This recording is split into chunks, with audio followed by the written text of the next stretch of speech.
महाराज जी, पितृपक्ष शुरू है तो किसको कैसे श्राद्ध में जो एक तर्पण होता है, कैसे उनको पितरों को खुश किया जाए? देखिए, पहली बात तो ये समझने की कि पितृ हैं कौन। जी। हिंदू धर्म के जो ग्रंथ हैं, सनातन धर्म के जो ग्रंथ हैं, वो ये कहते हैं कि पिता स्वयं पुत्र के रूप में अवतरित होता है, और ये भी कहा गया कि पुत्र पिता की आत्मा होता है। तो इसी बात को ध्यान में रखते हुए हम कैसे बलिष्ठ रहें, कैसे हम अपने जेनेटिक व्यवस्था को मजबूत रख पाए, इन सबका समायोजन करने के लिए ही पितृपक्ष, इसको महालय कहते हैं। एक नाम इसका महालय भी है। महालय, लय आप जानते हैं, नष्ट होना, सब कुछ का विलीन हो जाना, परम सत्ता में ही लय है। नष्ट होना नहीं कह सकते, विलीन हो जाना। महालय, जहाँ हमारे जीन्स से जुड़ी हुई, जहाँ हमारे आनुवांशिक व्यवस्था से जुड़ी हुई समस्त व्याधियाँ नष्ट हों, उसके निमित्त जो उद्योग किया जाता है उसे हम, और जिस समय किया जाता है उसे पितृपक्ष कहते हैं, और जो क्रिया की जाती है उसे हम श्राद्ध, तर्पण इत्यादि कहते हैं। अब एक बात और जान लेने की, आपने श्राद्ध की चर्चा की, तो जो हमने कहा उसके हिसाब से हम अपने पितर स्वयं हुए। और श्राद्ध की जहाँ तक बात है तो श्राद्ध देव मनु है, और हम सभी मनु की संतान हैं। तो इसलिए श्रद्धा पूर्वक किया गया पूर्वजों के निमित्त जो भी कर्म है वो श्राद्ध कहलाता है। तमाम प्रकार के श्राद्ध हमारे यहाँ प्रचलित है, नैमित्तिक श्राद्ध, पार्वण श्राद्ध, त्रिपिंडी श्राद्ध, नांदी श्राद्ध, तमाम तरह के श्राद्ध प्रचलित हैं हमारे यहाँ। तो श्रद्धा पूर्वक पूर्वजों के निमित्त किया गया कार्य ही श्राद्ध है।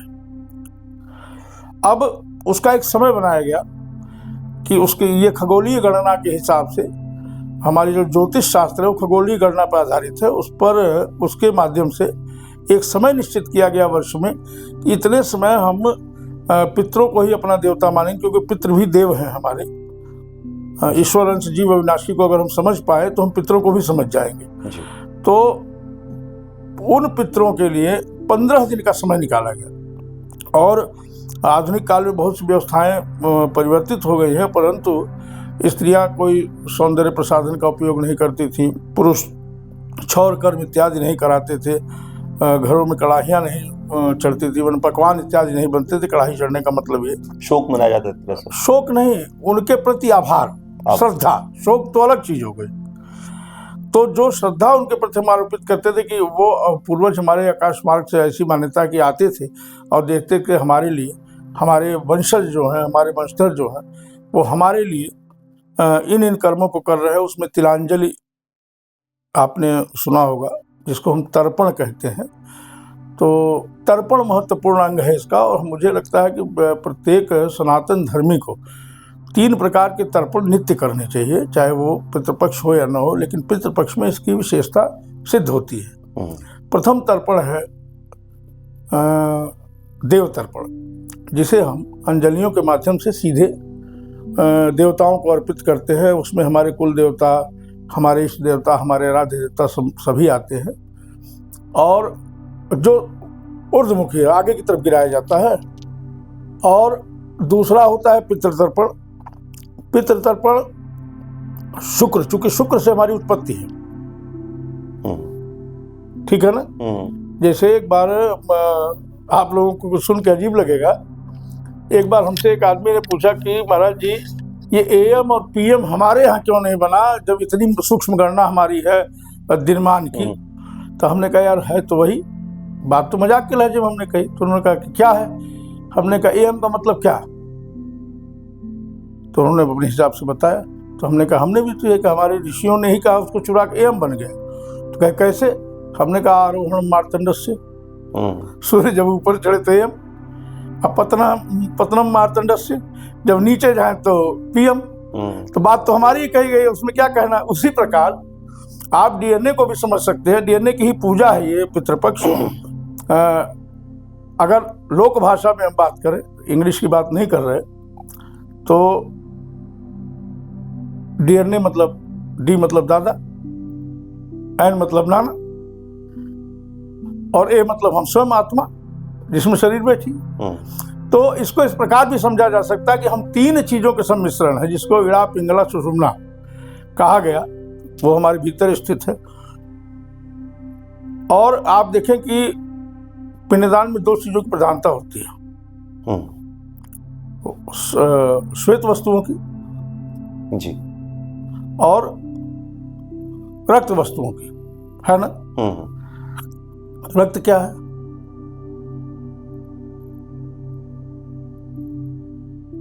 पुरुष के माध्यम से, और माता का दूध।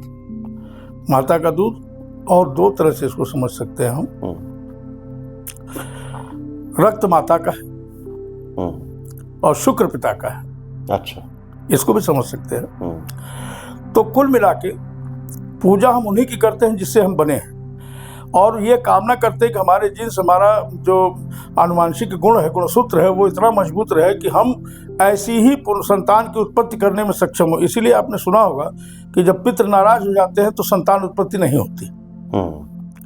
अच्छा, अब हम अपनी जो बात छूटी थी उस पर आते हैं कि एक देव तर्पण, तीन तरह के, एक पितृ तर्पण शुक्र के माध्यम से उत्पन्न है।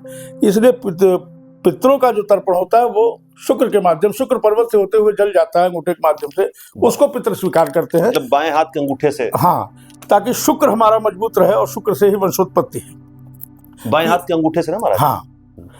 और उसके बाद आता है ऋषि तर्पण। तो ऋषि तर्पण उस व्यवस्था कहते हैं, हम किसी न किसी ऋषि के ज्ञान से परिपुष्ट है हमारा वंश, हमारा कुल, जिसे हम अपना गोत्र कहते हैं। और गोत्र सब गोष्ठ से बना, गोष्ठ का अर्थ ही समूह होता है। आप अगर पूर्वांचल में जाएंगे तो पुराने लोगों से पूछेंगे तो गाय के रहने का स्थान को कहते थे तो गोठ है, वो गोठ में चल जाए, गाय वहाँ गोबर उठा ले आओ, दूध ले आओ। तो गोष्ठ शब्द का ही अपभ्रंश से गोठ, तो गोष्ठ से ही बना है गोत्र। किस ऋषि समूह से हम आते हैं, किस ऋषि की अनुकंपा, किसके ज्ञान की छाया हमारे पर, उनके प्रति भी वही हमारे पूर्वज है और उनके प्रति भी हमारा दायित्व है। इसलिए ऋषि तर्पण का विधान है, और ऋषि तर्पण आदर पूर्वक किया जाता है। आप अंजलि में जल लेंगे और जो भी गोत्र आपका है उसका नाम लेते हुए ऋषय नमः, तो उसको धीरे धीरे खोल देंगे, वो भूमि पर चला जाएगा। जल की स्मृति नष्ट नहीं होती कभी, इसलिए सबसे महत्वपूर्ण कार्य तर्पण है। उसके बाद अगर आप सक्षम हैं तो प्रतिदिन एक योग्य ब्राह्मण को बुलाकर, जिसका कर्म ब्राह्मणोचित हो, उसे भोजन कराए।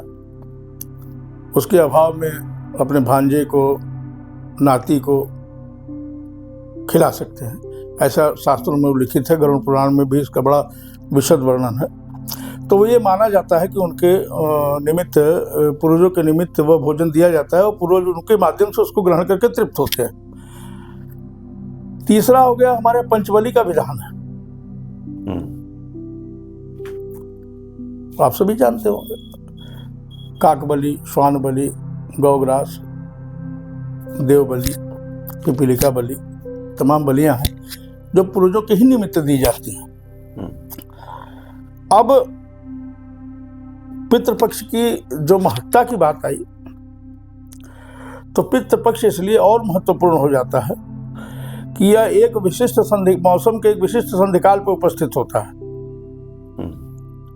भाद्रपद मास में बारिश बहुत होती है, तेज जोरों की बारिश होती है जी, बिजली चमकती है और गर्मी भी उतनी उसी अनुपात में पड़ती है। तो ऋषियों ने इसको निश्चित किया कि हमारा खान पान गड़बड़ न हो, हम पुष्ट कैसे रहेंगे। उसी माध्यम से उन्होंने एक लंबा व्यवस्था बनाया, पूरे लगभग 27 दिन का। आप ध्यान दें कि पितृपक्ष लगते हैं आपको सम्यक आहार विहार करना।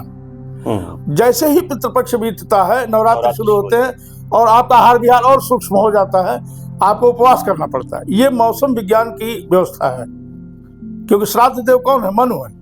महाराज मनु ने अपने पुत्रों के लिए, जिनमें हम सभी आते हैं मनुष्य मात्र, उन्होंने एक ऐसा संविधान रचित किया ऋषियों के माध्यम से, जो हमको युगों युगों तक संदेश देता रहेगा और हमको आंदोलित करता रहेगा, हमको अपने अनुमानसिकता की मजबूती की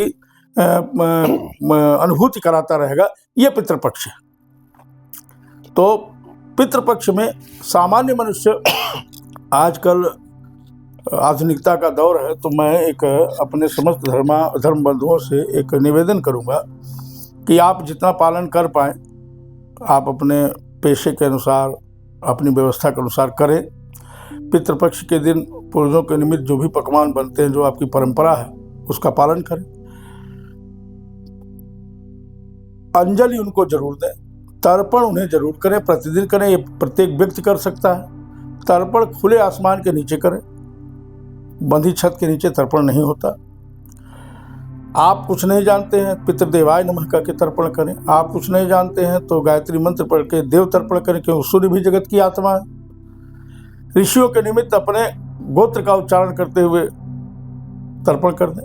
तर्पण बहुत आवश्यक कर्म है, ये निश्चित रूप से किया जाना चाहिए। उसके बाद अगर आप श्राद्ध करने में सक्षम नहीं है, आपके पास समय नहीं है, तो चावल के आटे को भूनें घी में, उसमें चीनी मिलाएं या जो भी आप खाने योग्य सामग्री, और किसी भी बड़े वृक्ष के नीचे जहाँ चींटियाँ इत्यादि हों वहाँ बिखेर दें। कटोरी में खीर बनाकर और किसी वृक्ष के नीचे रखें, जिससे चिड़िया इत्यादि खा के, क्योंकि हमारे पूर्वज पता नहीं किस योनि में किस माध्यम से कहा है, तो उनके निमित्त रखें। अगर ये सब ना संभव हो तो प्रत्येक दिन सायंकाल मिष्ठान 1 ही पीस हो, 2 पीस हो, उससे मात्रा से नहीं मतलब है, थोड़ा मिष्ठान एक पत्ते पर निकाल कर कहीं खुली जगह पर अपने पूर्वजों के निमित्त रखें और उन्हें प्रणाम करें। वो जिस रूप में आना चाहेंगे आएंगे और ले जाएंगे। मैंने इसको प्रत्यक्ष देखा है। तमाम जगहों पर ये पितृगण आते हैं, हम लोग तमाम बार श्राद्ध कराते हैं, पितृगण आते हैं, तो हम लोग को मालूम होता है कि भाई ये कैसे। अच्छा, पितरों और अधोगति को प्राप्त पितरों में भी बड़ा अंतर है। पितृ तो हमारे वो भी हैं, एक जो उच्च श्रेणी में बैठे वो देव श्रेणी में है, और जो नीचे हो पैशाच श्रेणी में है। तो उनके निमित्त आवश्यक कर्म हमारे सनातन परंपरा में बताए गए हैं, उनको अवश्य कर लेना चाहिए प्रत्येक व्यक्ति को। एक और शंका आती है कि गया करने के बाद पितरों का श्राद्ध करना चाहिए कि नहीं। जब हमसे एक सज्जन ने कल प्रश्न किया कि अगर हमारे पूर्वजों ने जन्म ले लिया तब कहाँ जाएगा वो पिंडदान। बात तो सही है, वही पूछने वाला था मैं भी। अच्छा, तो मैंने कहा देखो भाई, एक जब डाक व्यवस्था हमारे यहाँ तगड़ी थी, मोबाइल वोबाइल का जमाना नहीं था, तो एक बैरंग चिट्ठी जाती थी जिस पर पता तो लिखा होता था, लेकिन उसकी एक अनिवार्यता थी, एक शर्त थी कि पाने वाले को उसका कर देना पड़ता था। अगर वो कर नहीं दिया, दोनों तरफ का कर आप भेजने वाले से लिया जाता था और चिट्ठी उसके पास सही सलामत आ जाती थी। पिंडदान भी वही है, श्राद्ध भी वही है।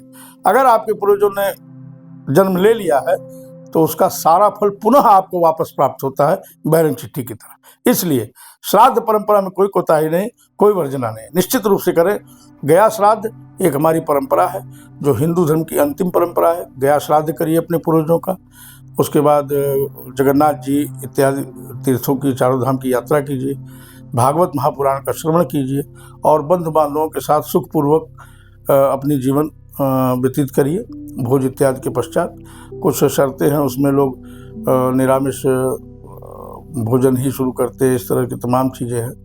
तो वो एक अपनी व्यवस्था है, आपको जो समझ में आए उसको करिए। लेकिन श्राद्ध एक ऐसा कर्म है जो निश्चित रूप से हम सभी हिंदू धर्मावलंबियों को करना चाहिए। मैं एक बार पुनः कह रहा हूँ कि अगर आप कुछ भी करने में सक्षम नहीं हैं तो प्रातः अपने पूर्वजों का, देवताओं का, ऋषियों का तर्पण नित्य करें, और सायंकाल अगर आपकी क्षमता है तो आप 2 पीस ही मिष्ठान, 1 ही पीस मिष्ठान निश्चित रूप से श्रद्धापूर्वक अपने पूर्वजों के निमित्त अर्पित करें, और आपको जीवन भर पितरों से आशीर्वाद मिलेगा और आपके आगे जीवन के आगे का मार्ग प्रशस्त होगा। महाराज जी, गया जाने का क्या प्रावधान है और क्या मतलब क्या क्या प्रक्रिया है उसकी? देखिए, प्रक्रियाएं तो बहुत सी हैं।